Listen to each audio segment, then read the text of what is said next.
Quel est le plus gros menteur entre un commerçant et un tailleur?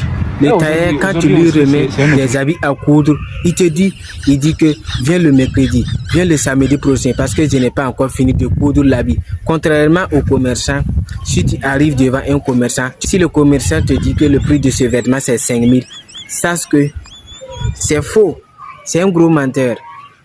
Tu dois dire que non, monsieur le commerçant, je n'ai que 3500.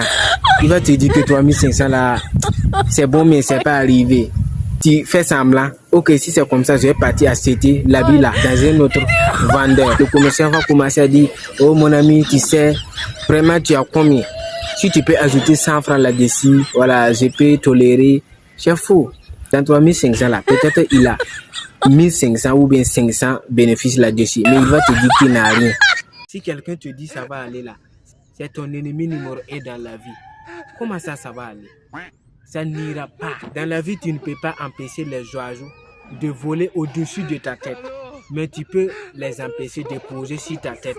Ou bien, comme tu peux pas empêcher la pauvreté de t'atteindre, mais tu peux lutter contre la pauvreté en travaillant dur et sûrement et intelligemment. À méditer. Les filles disent souvent que non, moi je ne veux pas épouser un garçon qui est pauvre. C'est parce que elle a vécu très longtemps dans la pauvreté. Attends, qui vous a dit que nous les garçons pauvres là, on veut prendre votre numéro? Nous aussi on vise loin. On veut les filles des présidents et des premiers ministres. Voilà, des filles d'Elon Musk. Vous voyez, nous aussi on a des objectifs plus loin. On vise la lune. Voilà. Comme vous aussi, vous visez le soleil, nous on vise la lune. Voilà. Nous, on passe notre temps à accuser le diable. Je n'avance pas dans ma vie parce que c'est le diable qui m'a attaché ou bien c'est les sorciers du village qui m'a attaché. Voilà pourquoi je ne prospère pas. Et entre-temps, tu ne prospères pas parce que tu ne prends pas de décision. Tu ne prends pas de risque. Tu es assis, tu lis la Bible, tu pries. Tu n'as pas de décision à prendre pour avancer dans la vie. Et entre-temps, vous accusez le diable et les sorciers. Pourtant, arrêtons d'accuser le diable et les sorciers. C'est nous-mêmes. On ne prend pas de décisions. Si tu prends des décisions pour avancer là, la nature va te récompenser. Hein?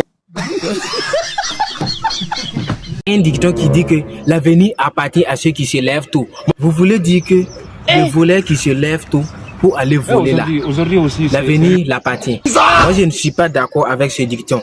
Non, l'avenir appartient à ceux qui se lèvent tôt pour aller travailler au champ, pour aller travailler au bureau.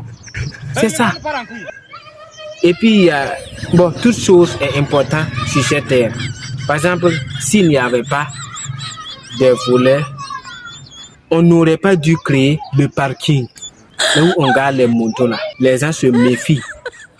Parce que si tu voles, on va t'enfermer. Tout est complémentaire. Vous voyez ce que j'ai dit? Merci beaucoup. À bon attendant, salut.